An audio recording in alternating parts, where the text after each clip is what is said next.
अल्प बयसरू जाउछन्ति किछि जदि जाउछन्ति तेबे होई जान्तु सावधान। परिवर्तनशील जीवन रे समस्ते चाहन्ति फिट एवं सुंदर देखा जिबाकू।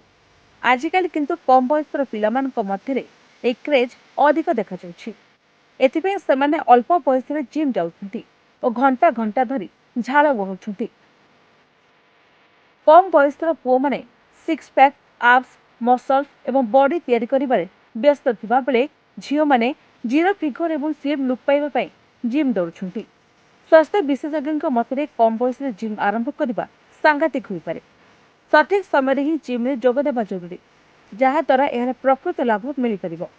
ତେବେ ଆପଣମାନେ ଭାବୁଥିବେ ଜିମ୍ ଯିବାର ସଠିକ ବୟସ କ'ଣ? କମ୍ ବୟସରେ ଜିମ୍ ଆରମ୍ଭ କରିବାର କ'ଣ ଅସୁବିଧା ଏବଂ କ'ଣ କ'ଣ ସତର୍କତା ଅବଲମ୍ବନ କରିବା ଉଚିତ? ତେବେ ଆସନ୍ତୁ ଜାଣିବା ଏ ସମ୍ପର୍କରେ ଡାକ୍ତରଙ୍କର ମତାମତ। ପିଲାଦିନ ଜିମ୍ ପାଇଁ ନୁହେଁ, ବରଂ ଖେଳକୁଦ କରିବା ପାଇଁ ହୋଇଥାଏ। 14 ରୁ 19 ବର୍ଷ ବୟସ ପିଲାମାନେ ଜିମ୍ ଯିବା ଉଚିତ ନୁହେଁ। ଏ ସମୟରେ ଶାରୀରିକ ବିକାଶ ପାଇଁ ବ୍ୟାୟାମ ଓ ଖେଳକୁଦ ଶରୀର ପାଇଁ ଅତ୍ୟନ୍ତ ଗୁରୁତ୍ୱପୂର୍ଣ୍ଣ। ଏହା କରିବା ଦ୍ୱାରା ଶିଶୁର ଶାରୀରିକ ବିକାଶ ହୁଏ ଏବଂ ଶରୀର ମଧ୍ୟ ନମନୀୟ ଏବଂ ଶକ୍ତିଶାଳୀ ହେବା ଆରମ୍ଭ କରେ, ଯାହାଫଳରେ ହାଡ଼ଗୁଡ଼ିକ ମଜବୁତ ହୋଇଥାଏ। ଜିମ୍ ଯିବାର ସଠିକ ବୟସ ହେଉଛି 20 ରୁ 25 ବର୍ଷ ଭିତରେ। ତେବେ ଆସନ୍ତୁ ଜାଣିବା କମ୍ ବୟସରେ ଜିମ୍ କଲେ ଶରୀରରେ କ'ଣ କ୍ଷତି ହୋଇଥାଏ।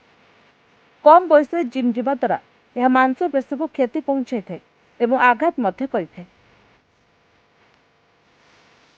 କମ୍ ବୟସରେ ବଡି ବନାଇବା, ଷ୍ଟେରଏଡ୍ ସେବନ କିମ୍ବା ଭାରୀ ବ୍ୟାୟାମ କରିବା ଦ୍ୱାରା ହାଡ଼ରେ ଦୁର୍ବଳତା ଦେଖାଯାଏ। ମାଂସପେଶୀ ଯନ୍ତ୍ରଣା କିମ୍ବା ମାଂସପେଶୀ ଦୁର୍ବଳ ହେବାର ଆଶଙ୍କା ମଧ୍ୟ ବଢ଼ିଯାଏ। ଜିମ୍ରେ କାର୍ଡିଓ କିମ୍ବା ପାୱାରଲିଫ୍ଟ କରିବା ଦ୍ୱାରା ଏହା ହାର୍ଟ ପ୍ରତି ବିପଦ ସୃଷ୍ଟି କରିଥାଏ। Bureau report, NNS Odia.